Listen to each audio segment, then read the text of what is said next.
Olá, estamos com mais um programa Verdade e Expressão, diretamente dos estúdios da TV Transamérica, pelo canal 59. Você também pode acompanhar esse programa pela internet, no Facebook da TV Transamérica, o Facebook do Verdade e Expressão, o YouTube da TV Transamérica e o Instagram da TV Transamérica. Transamérica, que é uma emissora multiplataforma, com vários canais na rede social. Hoje recebo aqui Luiz Augusto Silva, mais conhecido como Guto Silva, secretário-chefe da Casa Civil do Paraná. Guto Silva, uma honra recebê-lo novamente aqui no programa. Seja bem-vindo. Obrigado, Rafael. É um prazer estar aqui com você, podendo conversar um pouco sobre esse início de governo, conversar sobre o processo político, as transformações que nós estamos vivendo no Paraná, as expectativas que nós temos aí no cenário nacional, uma transformação do país, né?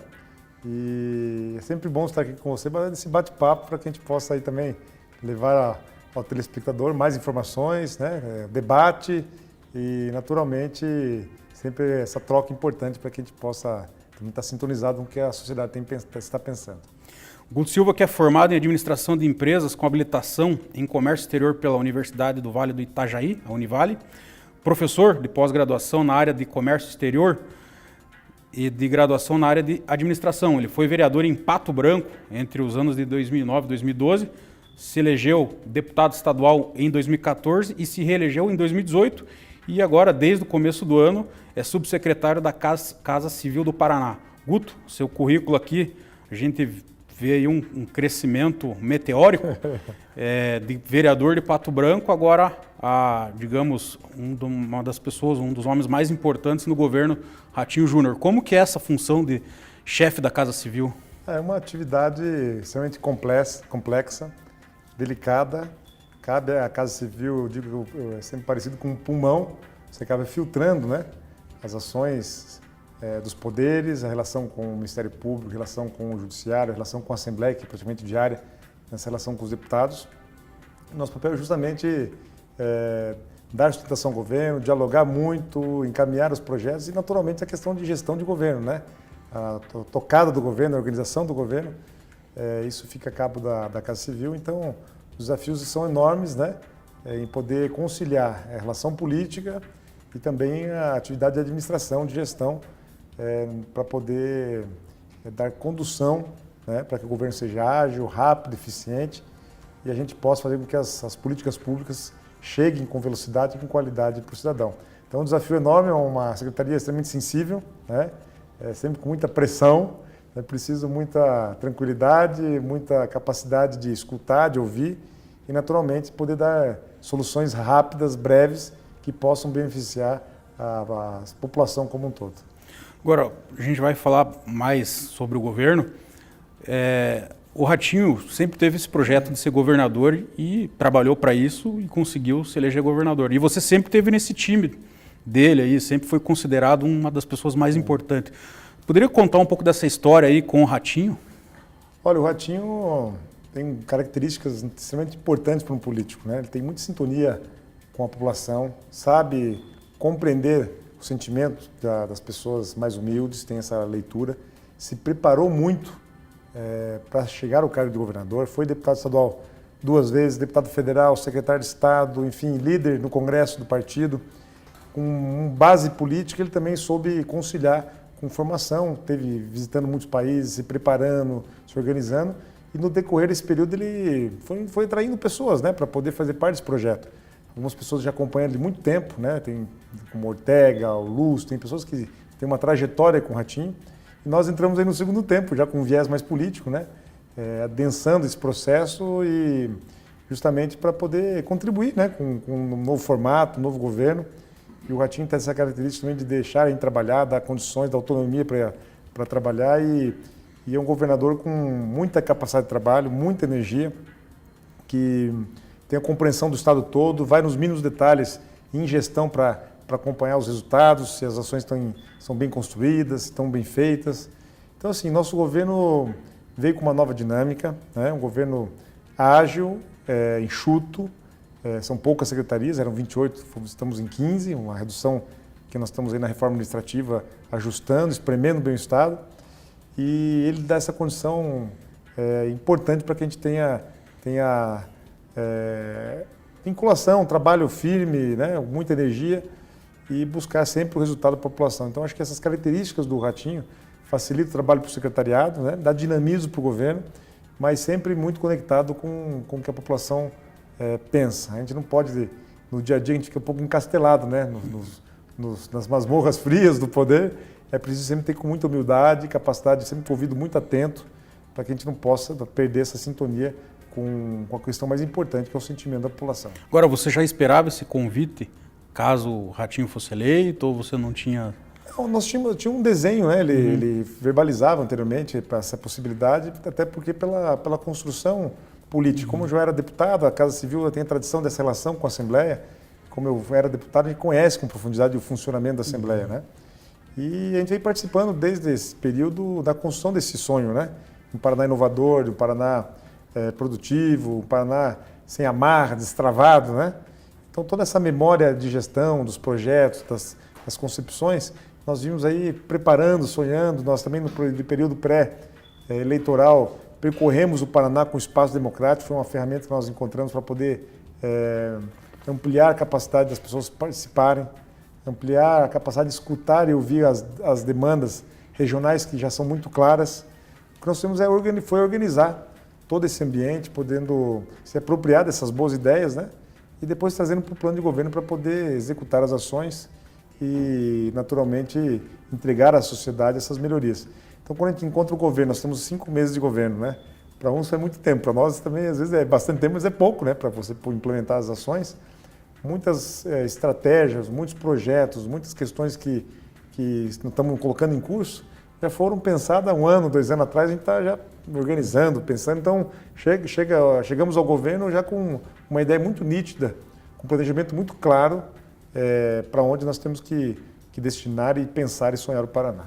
Agora, você tocou num ponto importante, que o Ratinho fazia parte do governo anterior, quando então tinha 28 secretarias. Uhum. Essa reforma administrativa diminuiu para 15. Mas uma questão que sempre fica, alguns questionam, é a quantidade de cargos em comissão. Você poderia esclarecer para a gente quantos cargos em comissão tinha e quantos tem hoje, após essa reforma administrativa? Claro. Essa é uma orientação do governador justamente para que a gente pudesse enxugar a máquina pública. E o enxugamento da máquina pública tem 2 grandes ganhos, tem 2 grandes vertentes. A primeira é a economia, né? E naturalmente você enxuga a máquina, você reduz a estrutura. E a segunda é a eficiência.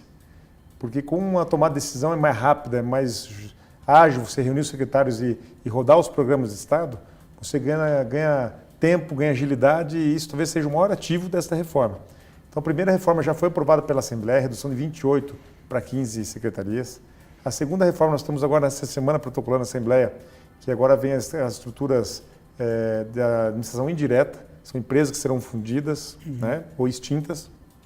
Isso também para poder seguir o mesmo princípio de agilidade com eficiência e economia. E nesse período, essa primeira etapa da reforma, que é a redução de 28 para 15 secretarias, nós vamos economizar 40 milhões nos 4 anos, com a primeira etapa. Sim. Apenas 40 milhões, que é um valor significativo. A segunda reforma, que vai à Assembleia agora na próxima semana, se for aprovada, e depois do amplo debate com os deputados, a expectativa também é de 40 a 45 milhões para os 4 anos. E a terceiro pacote, que nós vamos enviar em setembro, outubro, que são etapas, né, de reforma, você não pode fazer uma coisa só, você tem que ter uma evolução, ter um encadeamento. A nossa expectativa é aproximadamente 80 milhões em 4 anos. Então nós estamos falando de economias substanciais, mais de 160 milhões de reais, né, durante o mandato, e com essa economia que a gente pretende fazer essas ações pontuais. No caso específico do Paraná, o Paraná tem uma composição de 3 mil cargos comissionados e 1.000 função gratificada. Função gratificada só pode ser assumidas, só pode ser incorporadas para servidores de carreira. Os cargos comissionados o Estado tem condições de trazer pessoas fora do quadro de carreira do Estado. Então nós, quando colocamos 3 mil mais 1.000, são 4 mil cargos comissionados. No Paraná, nós temos a situação, proporcionalmente, é o Estado com o menor cargo comissionado. Por exemplo, a gente olha, o quadro é bastante cargo, né? Mas comparativamente a outros estados, como o Distrito Federal, tem mais de 10 mil cargos comissionados. É o Estado que tem uma estrutura mais enxuta. E no ponto de vista da estrutura orçamentária, significa muito pouco recurso essa estrutura. Mas mesmo assim nós fizemos a nossa economia. cortamos mais de 330 cargos comissionados.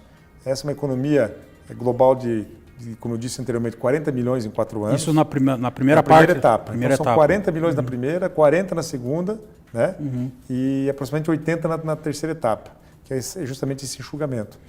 E a gente brinca, e é um termo que o governador usa muito, que em gestão pública, como na gestão das empresas privadas, custo é igual unha.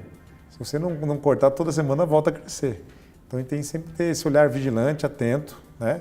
Para que a gente possa cortar, economizar e dar condições para que a ação, seja melhoria na segurança pública, na saúde, na educação, possa chegar lá na ponta, no cidadão, que é o que nos interessa, com qualidade e agilidade.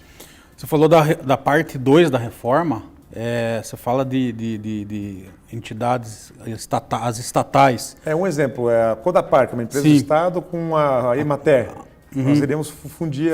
Um exemplo, né? Certo. E privatização engloba nessa reforma? Não, nessa reforma são apenas estruturas diretas e indiretas, mas sim há um estudo profundo dentro da Copel, a Copel Telecom, há um estudo para poder vender esse braço da Copel, porque há um resgate. O princípio é justamente que a Copel volta a investir na Copel, melhorando a qualidade da energia no seu negócio, que não é telecomunicação, é energia. Então há esse estudo para que a Copel possa voltar à sua origem, que é distribuir energia de qualidade, dar condições para que a indústria possa produzir com qualidade, para que a agricultura nossa, que é tão forte, possa chegar energia no campo. E no passado a Copel fez uma escolha de expansão de negócios, outros tipos de investimentos, né? Para pôr essa Copel Telecom de pé, que é um braço da companhia, um braço importante, foi injetado muito recurso nesse período todo. Ela tem um valor de mercado interessante. A ideia é que a gente possa acondicionar esses recursos que sejam concentrados na distribuição, na melhoria da qualidade, e a Copel tenha um olhar especificamente de desenvolvimento para o estado do Paraná. Então, no caso, a parte da energia elétrica manteria, não mexeria, só a Copel Telecom, no caso. E nenhuma possibilidade de privatizar a Copel. Sim. Né? Para deixar claro que tem muita coisa que sai. Não vai privatizar, não. O governador não vai privatizar a Copel nem Sanepar, são empresas estratégicas, empresas importantes para o governo do estado, empresas que trabalham com elementos que são elementos importantes do ponto de vista econômico, mas sobretudo social. Né? A energia de qualidade com preço competitivo, ou mesmo a água, são importantes para o desenvolvimento da população. E o mais importante, faz com que o saneamento e a energia, por uma determinação aí de Estado, compartilhada com a companhia, possam chegar aos lugares que muitas vezes o capital privado não quer chegar.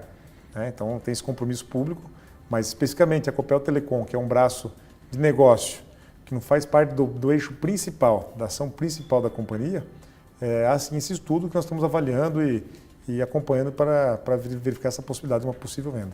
Agora, você fala das fusões aí, das empresas aí, quais que você destaca aí? Olha, são várias. Né? Do ponto de vista do meio ambiente, temos a Mineropar, tem a Paraná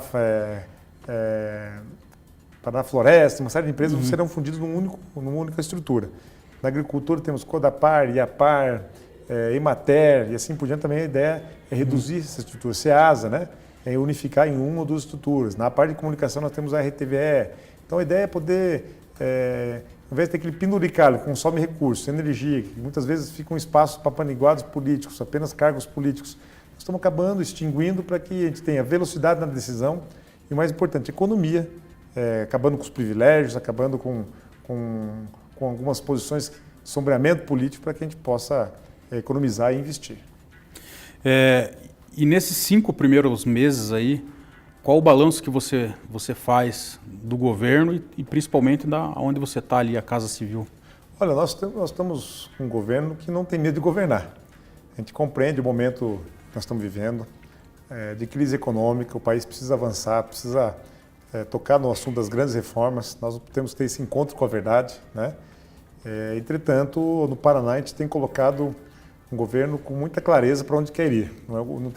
Não bate um vento de biruta que vai para o outro lado, vai para isso. O governo sabe para onde vai, o governo está planejado. De forma prioritária, tem as estratégias muito bem definidas. E nosso papel na Casa Civil foi justamente também esse, de colaborar com todas as secretarias para colocar de forma organizada as ações, os programas, que a gente fala colocar de pé esses projetos para que, de fato, possam transformar o dia a dia da população. Então, Então, nesse período inicial, acho que a grande dificuldade foi isso, né? Ter um governo rápido, fazer as mudanças que nós estamos propondo aí com apoiamento de todas as secretarias, né? São mudanças profundas de estrutura, não é só mudar as caixinhas, né? Tem toda uma questão organizacional que precisa ser revista.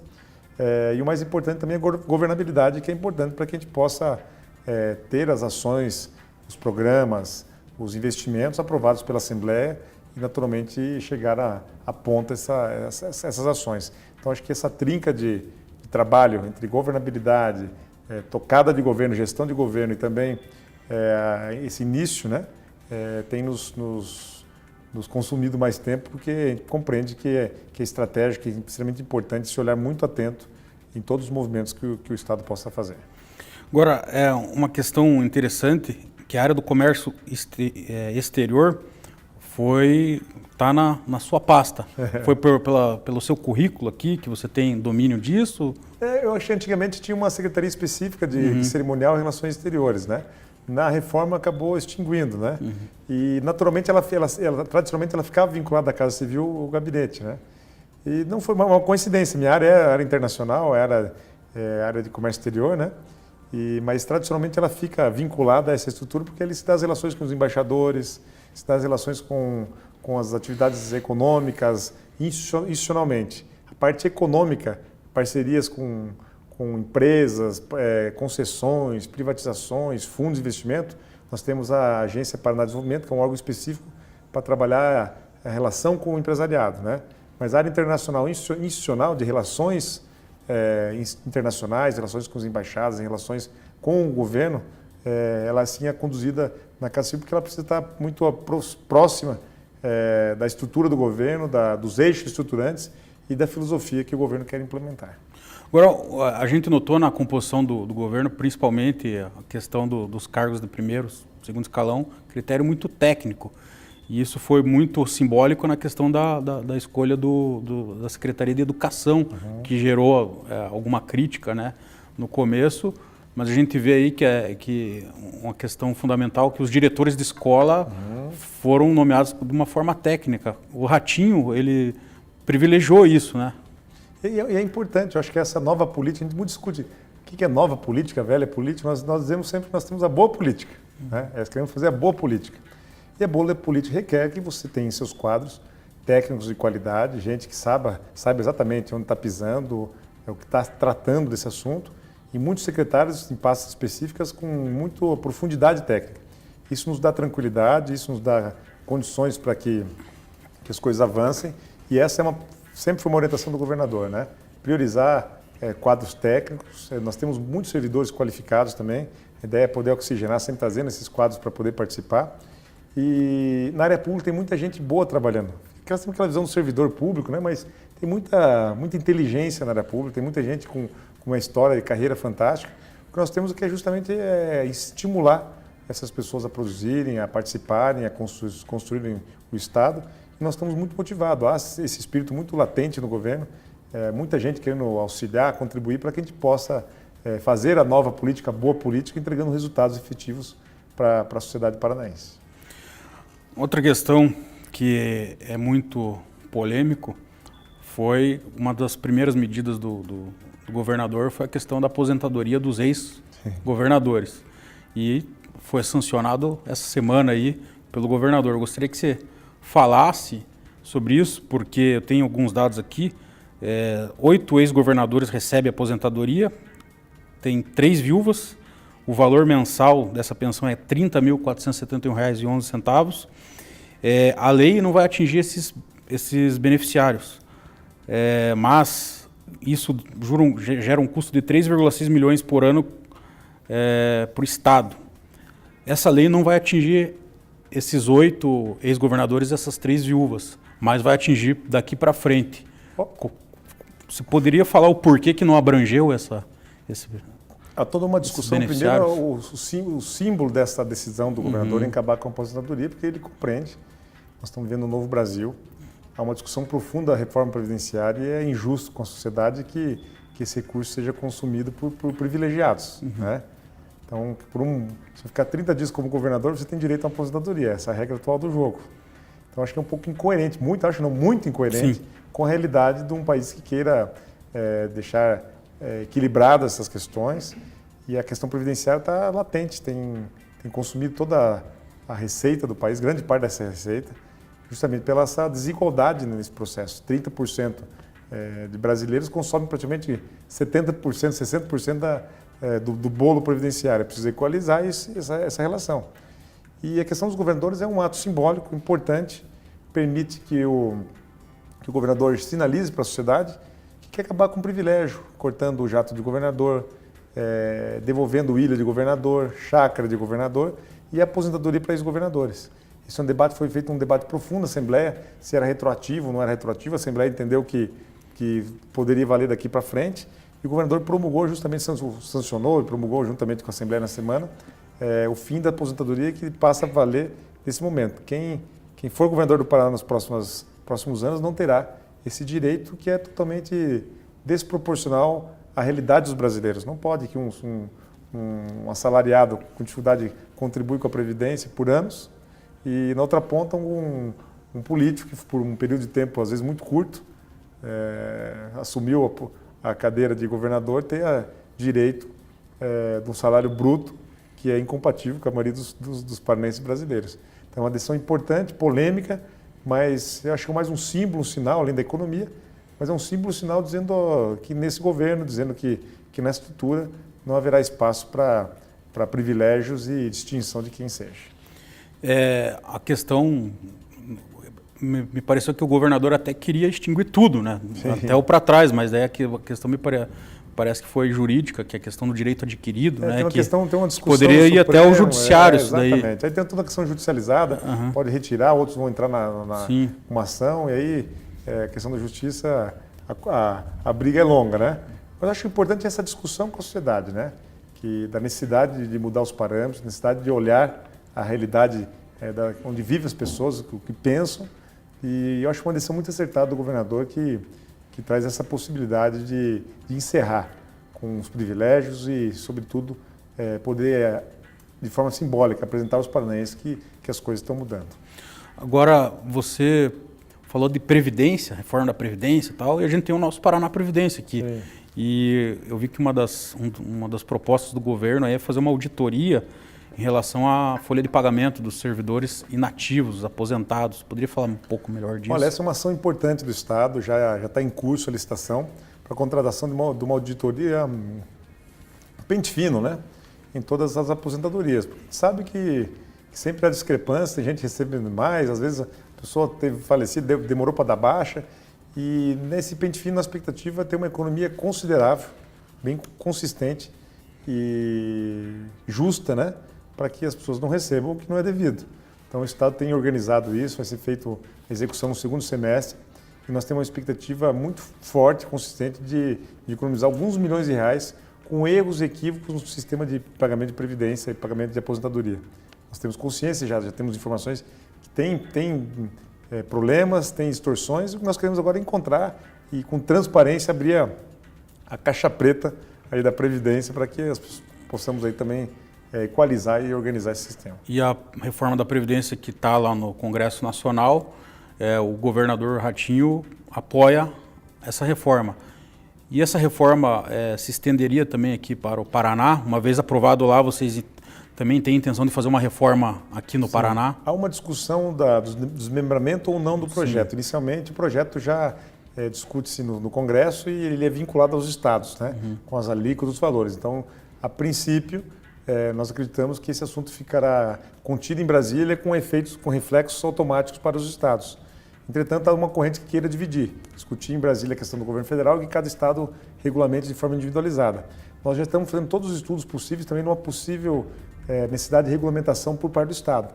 Nós temos que aguardar a reforma concluída, temos que aguardar o debate no Congresso, mas nós sim, uma orientação do governador, acreditamos que o país não pode mais padecer esperando a reforma. A reforma fará bem para todos, naturalmente, desde que uma reforma coerente, condizente, podendo equalizar, colocar todos na mesma linha, mesma plataforma. Agora, o Paraná é um estado que, se comparado com outros, hoje é o que atravessa uma situação financeira muito tranquila, comparado com estados como Rio Grande do Sul, Rio de Janeiro. A que se deve isso, na sua opinião? Acho que o Estado teve maturidade fiscal nos últimos anos, né? Os últimos governadores não houve desequilíbrio fiscal. Mas nós também temos uma armadilha federativa que nós temos uma folha que, mesmo não incrementando, ela aumenta de forma considerável todos os meses. Então é preciso muito equilíbrio, muita parcimônia quando for tratar dos recursos do orçamento, porque o governador é o guardião do orçamento, né?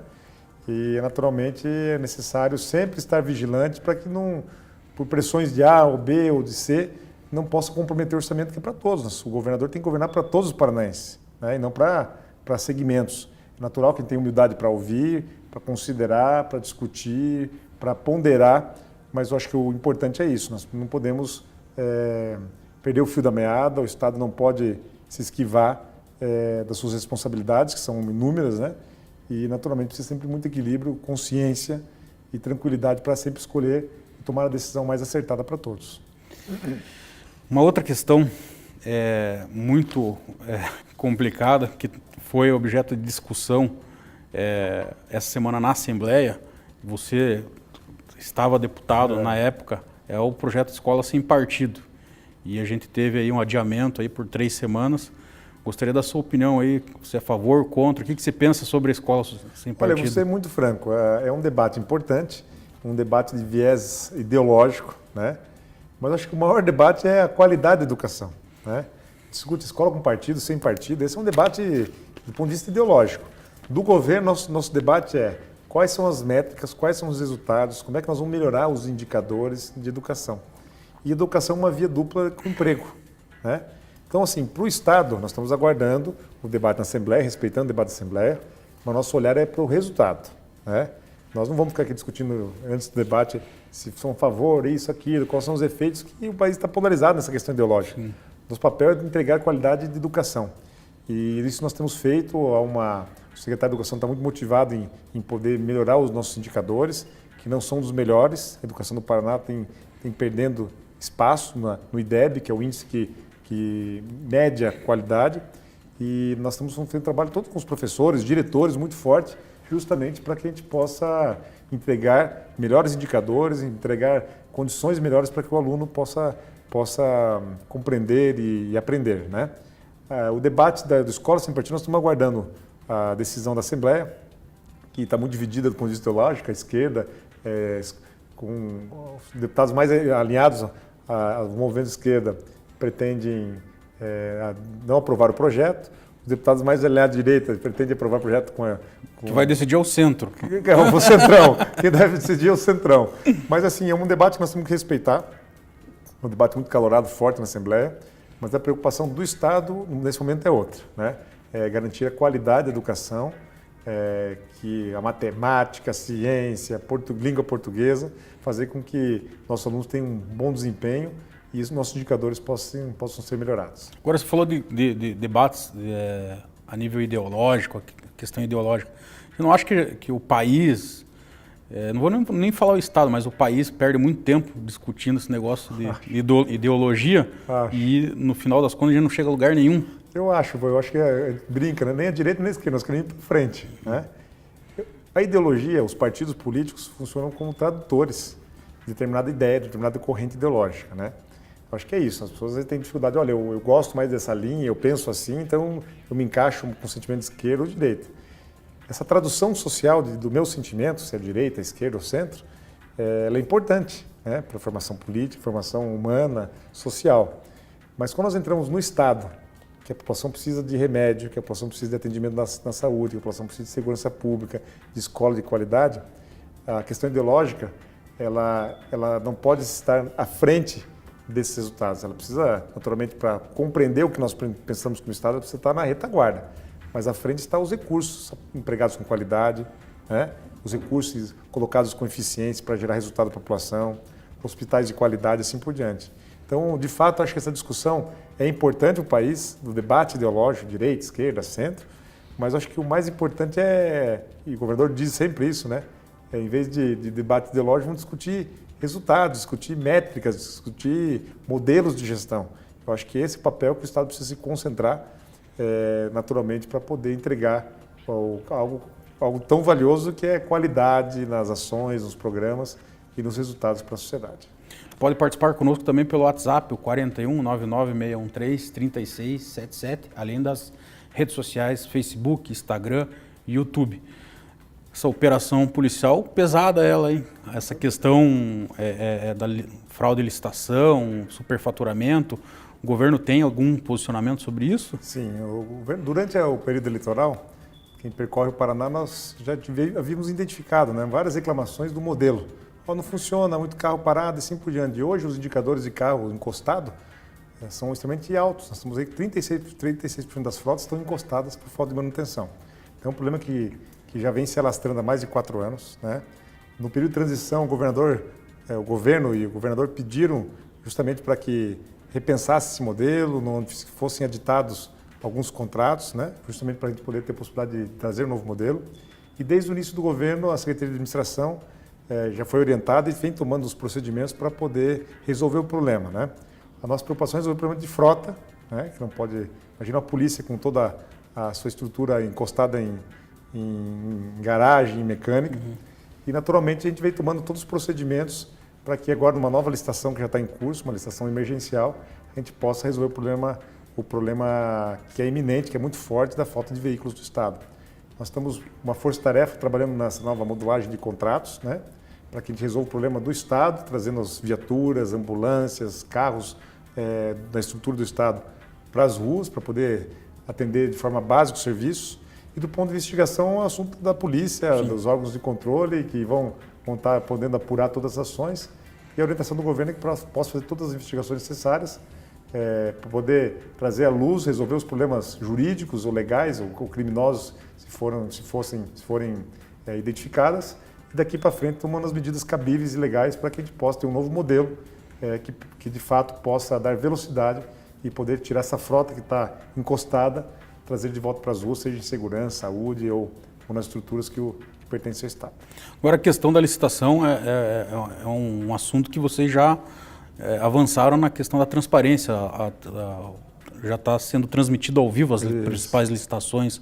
Isso é importante até para se evitar esse tipo de coisa, de fraude. Né? Exatamente. E uma das primeiras ações do governo foi a adoção do compliance, que é uma nova lei, um novo regulamento, que é uma nova que impõe regras de conduta dos servidores e das secretarias.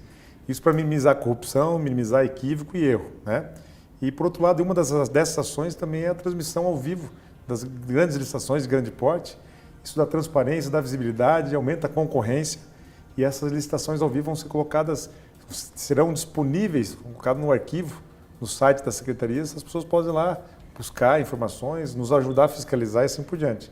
E é bom lembrar que hoje as licitações do Estado são online, grande parte são pregões online, e a outra parte são transmitidas ao vivo pela internet, dando publicidade, dando transparência, e mais importante, baixando o preço, deixando mais competitivas para que mais empresas possam participar e, naturalmente, baixar os preços para que o Estado compre em grande escala, tenha mais eficiência e consiga nesse auxílio da economia. E é importante falar que cada secretaria tem o seu setor de licitação, né? Sim, e no caso, todas as licitações, digamos, presenciais vão ser transmitidas ao vivo. Exatamente. Quem controla grande parte das licitações é a Secretaria de Administração. Ela tem a tomada de preço, ela organiza os grandes pregões e licitações são concentradas, né? A área de saúde é realizada lá, a parte da Secretaria de Segurança e por diante, né? Concentrada na Secretaria de Administração. E algumas vinculadas a alguns serviços pontuais, elas são realizadas pela própria Secretaria. Mas o modelo do Paraná é uma concentração na Secretaria de Administração para a realização dos certames das disputas dos pregões eletrônicos. Escola Segura. Você falou da escola sem partido, Escola Segura. Qual que é o projeto do governador? Esse é um projeto que o governador esteve em Portugal alguns anos atrás, teve conhecimento desse programa que funcionou na década de 80 e é para o objetivo garantir a segurança dos pais que deixam seus filhos na escola, imagina que seus filhos possam estar num lugar seguro, né? Dos professores, tem muito professor sendo violentado em sala de aula, né? E também, naturalmente, dos alunos, que é o nosso maior patrimônio. E esse programa se resume a um policial por escola, devidamente fardado, com equipamento, com estrutura, motocicleta para deslocar, para acompanhar a atividade da escola. Policial fardado dentro da escola para garantir a segurança dos jovens, crianças, dos professores e também dando mais conforto e e tranquilidade aos pais. E você pensa que isso é viável, o efetivo da polícia hoje tem essa possibilidade? Há toda uma construção e muitos desses policiais, grande parte dos policiais, são policiais que estavam na reserva. Porque é uma carreira que se aposenta de forma muito precoce pela dificuldade, pela periculosidade, tem uma carreira muito diferenciada. Muitas vezes nós temos aí policiais jovens, relativamente jovens, né? No auge da sua condição física, intelectual, que por força da carreira tiveram que se aposentar. Então nós criamos um modelo para atrair esses policiais da reserva, devidamente remunerados por uma nova composição salarial, né? E que incorporam e garantem segurança à população do Paraná. Esse programa já iniciou em Foz do Iguaçu, depois Londrina, que são cidades identificadas, e agora vem para a região metropolitana, com algumas escolas já identificadas, aquelas de mais periculosidade, aquelas que têm maior índice de problema, para que a gente possa assegurar mais segurança e conforto às famílias paranaenses. Agora, no campo da segurança, a gente tem contato com vários municípios e uma coisa que sempre reclamo é o efetivo policial no município, a polícia militar, quantidade de policiais, e a questão das delegacias, muitas delegacias aí sem delegados, escrivães. Que tipo de medida o governo está trabalhando para... Essa é a grande armadilha, do grande desafio que nós temos, né? Se aposentam no Paraná centenas de policiais e outros servidores. Nós temos aí um número absurdo, que chega a quase 1.000 pessoas aposentadas mensalmente. Essa é a estrutura do Estado nos últimos anos, né? Nós temos 30% menos servidores que nós tínhamos em 2016. Isso vem se agravando, vai envelhecendo o quadro. Por outro lado, nós temos dificuldade em contratação, porque o limite prudencial não nos permite, vem crescendo a folha. Então nós temos que usar de muita criatividade, muita tecnologia para poder auxiliar, ganhar eficiência, inteligência nas ações rotineiras, para poder fazer mais com menos, né? Então é todo um repensar da área pública. Nós estamos em um processo de reorganização, que estamos parados na reforma, de repensar a estrutura de gestão, para que a gente possa oferecer, para que a gente possa garantir que o serviço básico que o Estado deve oferecer, que é saúde, educação, segurança, não perca qualidade. Então, um grande desafio talvez seja esse, equacionar a falta de servidores com a necessidade de contratação, porque o Caixa não permite, essa é a grande equação que nós vamos ter que fazer escolhas importantes, e nesse sentido que nós estamos buscando sempre uma harmonia para poder solucionar esses problemas. E uma questão interessante desse governo foi a interiorização dele. Vocês têm uma sede em Maringá agora. Gostaria que você explicasse melhor a ideia do governador em relação a descentralizar, tirar aqui da capital e também para o interior. Por si só, a capital sempre está bem entendido, o governo está aqui presente, as estruturas do governo, as secretarias, todas elas estão concentradas em Curitiba. Então, grande parte do tempo, o governo fica concentrado em Curitiba. E nós percebemos sempre isso, essa necessidade de o governo estar mais próximo da população. Então, se dá pela presença do governador em alguns lugares, mas nós resolvemos mudar um pouco a dinâmica. Primeiro foi no Show Rural, uma exposição em Cascavel, depois Expo Londrina e Maringá, são as 3 cidades que já receberam a sede do governo. Nós mudamos praticamente todo o governo para esses locais, os secretários vão despachar nessas regiões, vão ter suas agendas específicas, e isso faz com que ele consiga compreender com muita sensibilidade e perceber quais são as dificuldades daquela região, quais são as necessidades, e naturalmente a gente fica mais sintonizado com o anseio daquela comunidade, daquela região. Isso faz com que o governo tenha qualidade na decisão e, sobretudo, uma agilidade, porque os secretários estão todos reunidos naquele ambiente, naquele local, por aquele tempo determinado. A ideia é fazer um rodízio nas cidades, nas principais cidades do interior? Exatamente. Então, nós tivemos já em 3 cidades, Cascavel, Londrina e Maringá, e agora vamos percorrer todas as grandes cidades polo, né? Como temos aí no Moarama, Pato Branco, União da Vitória, Ponta Grossa, Foz do Iguaçu e assim por diante, para que a gente possa completar as 22 regiões administrativas, as 22 cidades polo que nós temos no Paraná. Legal. A sua experiência como deputado estadual, vice-presidente da Assembleia, no que isso agregou para a sua função agora na Casa Civil? Muito. Acho que a Assembleia é uma boa escola, é uma condição importante você poder, dentro do parlamento, ampliar o debate, você aprende a escutar, aprende a ser tolerante com ideias diferentes, né? Acho que a riqueza da Assembleia Legislativa é essa capacidade de você compreender, respeitar opiniões diversas, as opiniões que não são parecidas com a sua. Acho que essa convivência democrática que forja, que é importante na formação política. E esse período na Assembleia, como vice-presidente, que tive essa oportunidade, foi foi naturalmente também um aprendizado a saber conviver com as diferenças, né? A saber respeitar as diferenças. E a democracia, que esse regime maravilhoso que nós temos, complexo, difícil, a prerrogativa é esse processo democrático, de respeito, de tolerância, de compartilhamento, de colaboração, de cooperação.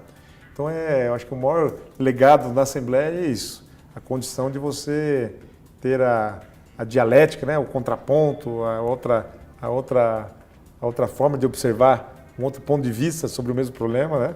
Acho que essa grande riqueza que naturalmente é importante para o governo. O governo também precisa aguçar a sua capacidade de escutar, de ouvir.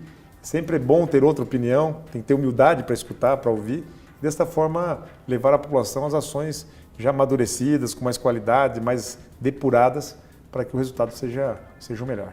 A Assembleia que você deve ter pego no meio do caminho, já passou por um processo de modernização e transparência bem grande. Hoje você consegue consultar todos os protocolos, até um parâmetro para o próprio Estado, né? O diretor legislativo de Ilhardo veio aqui, explicou bem essa transformação que a Assembleia sofreu. A Assembleia passa por uma profunda transformação importante, digitalização, novos conceitos, de transparência, né? E no Estado, para você ter uma ideia, hoje nós estamos, os protocolos estão todos digitais. Eu assino digitalmente, enviamos à Assembleia os documentos digitalmente, já não tem papel na mensagem que nós mandamos para a Assembleia, não há documento em papel, e isso faz toda a diferença nesse procedimento, né? Então, a gente fica feliz em poder fazer esse trabalho, essa atividade, e naturalmente essas dois poderes que se dialogam constantemente, é importante que tenha mecanismos, instrumentos modernos para poder executar esse tipo de ação. Agora, dentre esses projetos de lei aí, que o governador falou, da reforma administrativa 1, 2, 3 e 4, sim, né? Tem a questão da escola segura que vocês estão trabalhando. Qual mais bandeiras aí que o governador tem como prioridade nesse ano ainda? Olha, Rafael, temos programas importantes como Ganhando no Mundo, que é um programa que nós devemos lançar no segundo semestre, que é aqueles alunos que se destacam na rede pública terão bolsas de ensino para poder estudarem nos Estados Unidos, na Inglaterra, na França, na Espanha. Nossa expectativa é que esse ano a gente comece o processo de identificação, né, de seletivo, e no ano que vem nossa expectativa é mandar 1.000 crianças, 1.000 jovens para esse país, para que tenham essa experiência de aprender outra língua, de poder compreender como é um país de primeiro mundo, e naturalmente trazer essas experiências na sua comunidade, na sua localidade. Então é um programa que funcionou em Pernambuco muito bem, nós fomos lá aprimorados, Espírito Santo, e o governador determinou, o governador Ratinho quer 1.000 jovens tendo essa possibilidade, essa oportunidade, né, de poder morar por um período em outro país, aprendendo outra língua, e sobretudo compreendendo outra cultura, outra atividade, para que a gente possa formar novos líderes para o futuro do Paraná. Agora, na questão da inovação e tecnologia, até o Alan veio aqui, que é o presidente da Celepar. Vocês desenvolveram aí, a Celepar tem vários serviços, mas no começo do governo teve uma apresentação do Paraná Serviços, diversos serviços que você pode acessar via aplicativo. Qual o balanço que você pode fazer até agora? Os acessos são impressionantes. O Estado, nós vamos agora remodelar, tem uma série de serviços que são feitos online, são feitos digital, que convida todos que possam entrar aí no site do Estado. Tem vários serviços que você pode fazer hoje de forma digital, né? E o Paraná Serviços é mais uma dessas ações, onde você tem um encontro das ofertas com os serviços, né? As pessoas, um encanador que você queira contratar, você pode fazer essa pesquisa de forma sistematizada nesse portal que está disponível aí na palma da mão no celular. E o Estado é um caminho sem volta, é preciso modernizar, digitalizar, né, para facilitar o dia a dia da população com serviços rápidos, ágeis e adequados à realidade. Agora, vocês têm um vice-governador que é ligado muito ao comércio, aos empresários aí. E recentemente a Associação Comercial do Paraná fez uma pesquisa com o DataCenso e lá aparece uma confiança muito grande do empresariado do Paraná no crescimento, confiança bem grande. Eu gostaria que você falasse aí que tipo de diálogo que vocês estão tendo com os empresários, até porque quando você fala empresário, ele já quer saber como que vai ficar a questão da tributação, sim, qual que é a ideia do governo, quais os incentivos. O governador sempre tem dito o seguinte: nós buscamos um Estado que dê condições para o empresariado produzir. Nós queremos que o empresário vá bem. Se o empresário vai bem, tem mais oportunidade de emprego para o trabalhador. Então não dá para dissociar essa relação trabalho, né, com o trabalhador, o empregador com o empregado. Isso faz parte de um único ambiente e nós temos que incentivar a geração de emprego que se dá pelo empresário que dispõe de capital para poder fazer esses investimentos, corre risco, mas também que gera oportunidades para o trabalhador. Então isso está muito claro, está muito evidente.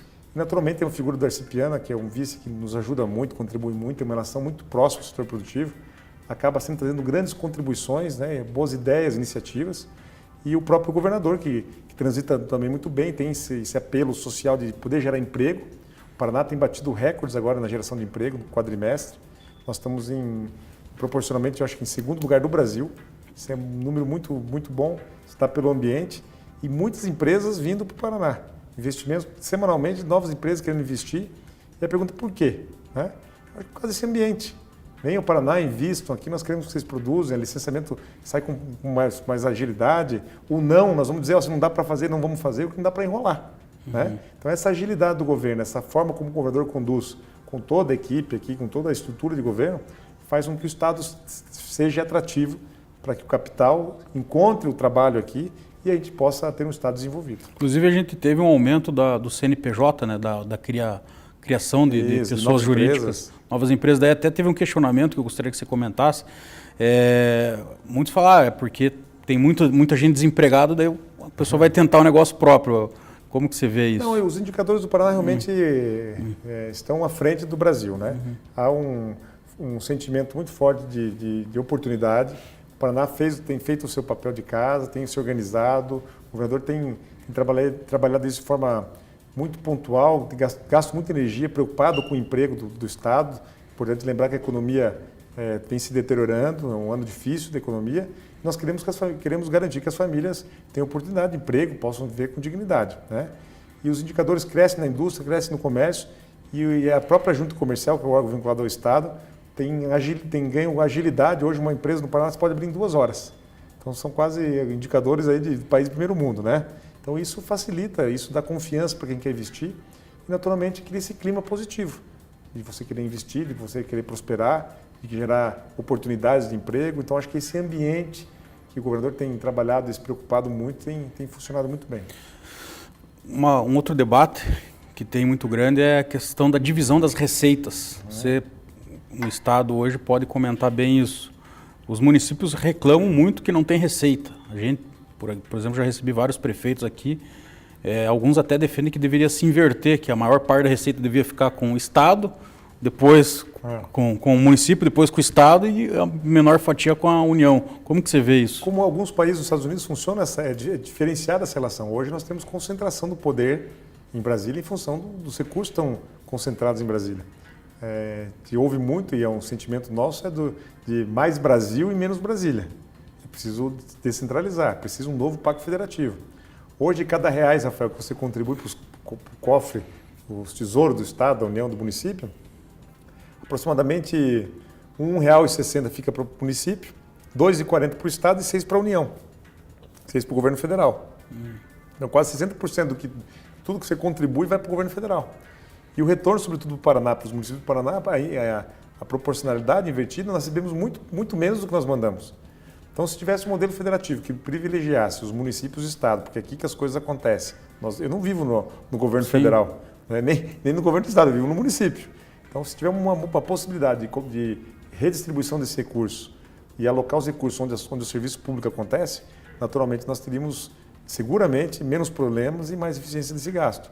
Entretanto, a gente tem consciência da complexidade de você inverter essa lógica e fazer com que Brasília tenha essa compreensão que é necessário modificar esse modelo federativo e injetar mais dinheiro nos municípios. Você que já foi vereador, deputado, agora na Casa Civil, a gente vê muito prefeito, estou em Brasília em busca de recursos. Sempre com o pires na mão. E às vezes é para resolver uma situação pontual no município, a questão de uma rua, de uma obra ali que é necessário e do jeito que está hoje a máquina, se demora 1, 2, 3 anos para se viabilizar o recurso. E eu preciso fazer uma defesa dos prefeitos, dos executivos municipais e dos próprios governadores.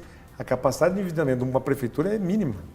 O prefeito de uma cidade pequena, o recurso é para poder pagar a folha e o custeio da estrutura. Ele, se for fazer uma obra de R$300 mil, muitas vezes não tem dinheiro para contrapartida de R$40, R$50 mil para pagar a obra, para poder receber o recurso do governo federal. Porque é muito engessado esse orçamento e todo o recurso é consumido para pagamento da estrutura. No Estado é a mesma coisa, o Estado investe muito pouco em relação ao que arrecada. A estrutura do Estado e a composição federativa coloca sempre os estados e os municípios de joelho, com o pires na mão para Brasília pedindo recursos. Então esse modelo que nós precisamos modificar, essa realidade nós precisamos modificar com uma reforma política profunda, uma mudança no conceito político, e uma reforma federativa que seria a salvação, possivelmente, do nosso país. Agora, falando na reforma política, a gente já vai ter aí uma mudança em 2020 aí em relação às eleições, o fim da coligação proporcional. Eu gostaria que você desse sua opinião, se é a favor o final dessa coligação. Eu sou a favor, acho que o país tem muito partido. Né? É PS, P aqui, P aquilo. E essa cláusula de barreira também. Cláusula de barreira, é importante começar a concentrar. Né? Como eu disse anteriormente, os partidos, a questão ideológica, traduzem o sentimento de um grupo, de um pensamento.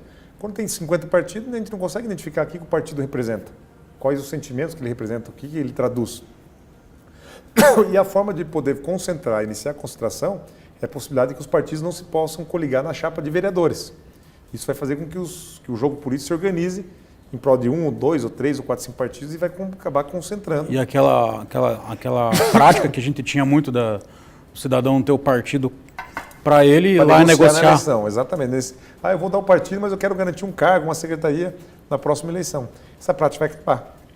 Então, acho que nós voltamos à origem de concentração do processo político, debate, o partido de forma organizada, podendo refletir. Que tenha representatividade. E, naturalmente, nós vamos organizando. É uma forma de um início para poder organizar o processo político. E você acredita que com essa mudança a gente vai ter muitas candidaturas a prefeito? Eu acredito que não, porque prefeito, você pode coligar com os partidos na proporcional, né? Mas aqueles que não conseguem, aqueles partidos que não conseguirem talvez, se organizar na proporcional, talvez lance uma candidata a prefeito para puxar. Talvez sim. É uma análise ainda precoce, eu também não me debrucei para ver qual o reflexo, a gente vai sentir isso somente na eleição, né? Mas é dentro de um novo laboratório e a gente espera que haja esse aprimoramento das regras eleitorais para que o processo político esteja evoluindo e represente de fato o espírito da sociedade. E o PSD nas eleições, sei que é muito cedo para falar ainda, e não é, né? Porque tem um ano e pouco para a eleição. Como que vocês estão se organizando nos municípios aí? Ainda não estamos organizando. O governador tem batido muito na tecla, mesmo reunião do secretariado semana a gente disse, não vamos misturar processo eleitoral com processo político. Nós precisamos pôr o Estado de pé, os programas e ações, e nós estamos todos proibidos de falar de eleição aí no Palácio Iguaçu, nas secretarias, concentrar em gestão, para que no momento oportuno, que é um pouco para frente ainda, no espaço que é do partido, sejam feitas discussões partidárias. Mas a orientação do governador quero gastar energia, tempo em gerir, administrar, poder levar resultado, e nós temos discutido um pouco o processo político eleitoral dentro do novo governo. Mas o fato é que vocês têm um candidato, possível candidato a prefeito de Curitiba, que é o Neyley Prevot, que está na Secretaria de Justiça. Sim. Foi muito bem votado. O que você sente aí nessa... Curitiba é uma eleição que a gente tem o prefeito Greca, tem o Neyley Prevot, tem o Francisquinho também, que faz parte da base do governo. Sim. São três figuras, com cada uma conjuntura, que se destacam com recall, bem consolidados numa disputa eleitoral. Então é muito precoce. Agora qualquer movimento vai só gerar desgaste e desconforto. Então acho que o momento agora é ajudar as cidades, os programas possam acontecer e naturalmente o seu momento é avaliar, tem que compreender o que cada candidatura deseja, o que é melhor para o Estado, o que é melhor para cada município, para a gente fazer essa avaliação. Mas são as candidaturas postas aí, né, que a gente observa e de fato ainda não tive nenhuma discussão, nenhum encaminhamento, nenhum tipo de conversa para definições eleitorais. Guto, eu agradeço aí a sua entrevista, sua presença aqui, o canal, a TV Transamérica está aberto aí a você, qualquer representante do governo, e deixo aberto para você fazer aí suas considerações finais. Olha, Rafael, eu queria agradecer a oportunidade. A última vez que eu estive aqui eu cheguei atrasado, né, errei o local, mas é um prazer estar aqui com vocês. Eu acho que o papel da imprensa nos dá essa possibilidade de contar o que nós estamos pensando, sonhando, como é que nós estamos trabalhando. E nós estamos muito motivados com o governo do Ratinho. O governador tem uma capacidade de trabalho brutal, é muito fácil trabalhar com ele, transparente, é um governo que avança com velocidade, ágil, e isso nos dá confiança para todo o secretariado. Eu acho que a população tem sentido isso pela aprovação do governo, que é um governo que busca soluções rápidas, um governo que quer levar melhorias, e isso que é a gasolina, esse que é o nosso combustível para seguirmos motivados, focados em poder entregar um Paraná melhor. Então, esse Paraná inovador que a gente sonha, que é um Paraná inovador com oportunidade para todos, com emprego, com condições dignas, né? Porque nós não podemos deixar ninguém para trás, a gente ainda em nível de pobreza e miséria, nós temos um trabalho para poder resgatar essas pessoas. É um governo humano, justo, nós temos humildade para reconhecer erros, falhas, nós também iremos falhar, nós somos humanos, mas a vontade de acertar, o desejo de acertar é muito maior. Então, eu queria deixar uma mensagem otimista, uma mensagem de otimismo aos paranaenses, e esse otimismo, essa vibração que nós levamos todos os dias para as secretarias, para o governo, para de fato poder melhorar o dia a dia, melhorar a qualidade de vida e naturalmente a população paranaense como um todo, com serviços de qualidade, agilidade e naturalmente muito preocupado com a saúde da população, com o sentimento da população, para que a gente tenha um Estado mais digno e, sobretudo, mais justo. Legal. Sucesso, então, Obrigado, Rafael. nesse governo aí, o Ratinho Júnior, sucesso, porque o sucesso do governo é um sucesso para todos, né, do povo paranaense. E agradeço a você que nos acompanhou até agora. Grande semana e até o próximo programa. Um abraço.